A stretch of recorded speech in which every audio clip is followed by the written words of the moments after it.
एक अत्यंत मोठी बातमी आताच आपण नवीन नोटा कशा पद्धतीने सापडतात मोठ्या प्रमाणावरती अशा पद्धतीची बातमी पाहिली। तसाच एक प्रकार ठाण्यात घडलाय। ठाणे पोलिसांनी 1,40,00,000ची रोकड जप्त केली आहे। सर्व नवीन चलनातल्या नोटा आहेत। 3 आरोपी ताब्यात घेण्यात आले। तीनही आरोपी व्यावसायिक आहेत। ठाण्याच्या सिव्हिल रुग्णालयाच्या आवारातून तिघांना अटक केली आहे। तिघही नोटा बदली करायला येणार असल्याची ठाणे पोलिसांना माहिती मिळाली होती। या प्रकरणात आणखी काही आरोपी असल्याची शक्यता आहे। ठाणे पोलीस या सगळ्या प्रकरणाचा अधिक तपास करतायत, पण अत्यंत मोठी बातमी ही 1,40,00,000ची ही रोकड जप्त करण्यात आली। माझे सहकारी कपिल राऊत आपल्या संपर्कात आहेत। कपिल, देशभरातून अशा बातम्या येत होत्या, मुंबई ठाणे त्याला अपवाद नाहीये।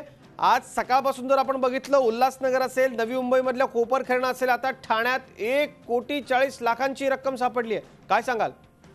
नक्कीच अजित, खूप मोठी बातमी आपण बोलू शकतो। 1,40,00,000च्या नोटा, आणि त्या पण नवीन नोटा। इथे लोकांना नोटा मिळत नाही, रांगा लावा लागतात, आणि ह्यांच्याकडे 1,40,00,000च्या नवीन नोटा आल्या कशा, हा महत्त्वाचा प्रश्न होता। काही सूत्रांनुसार पोलिसांना माहिती मिळाली होती आणि स्वतः पोलिसांनी हा सापळा रचला होता।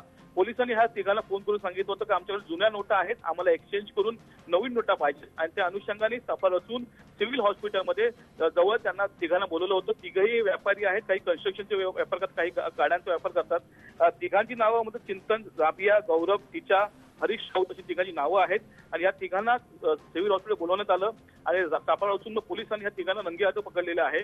सर्वात महत्त्वाचं म्हणजे ह्या नोटा आल्या कशा, हा मोठा प्रश्न आहे, आणि हे तिघांचा आता इतिहास काय आहे आणि अजून असे काही कुठे गुन्हे घडलेत का, असे काही प्रकरण केलेत का, याचा तपास आता ठाणे गुन्हे शाखा करत आहे। सर्वात महत्त्वाचं म्हणजे ठाणे गुन्हे शाखाचे मोठं यशस्वी पाऊल टाकलं असं बोलू शकतो।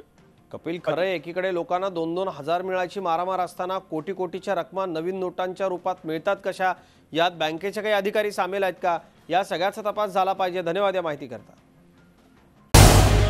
झी 24 तास रहा एक पाऊल पुढे।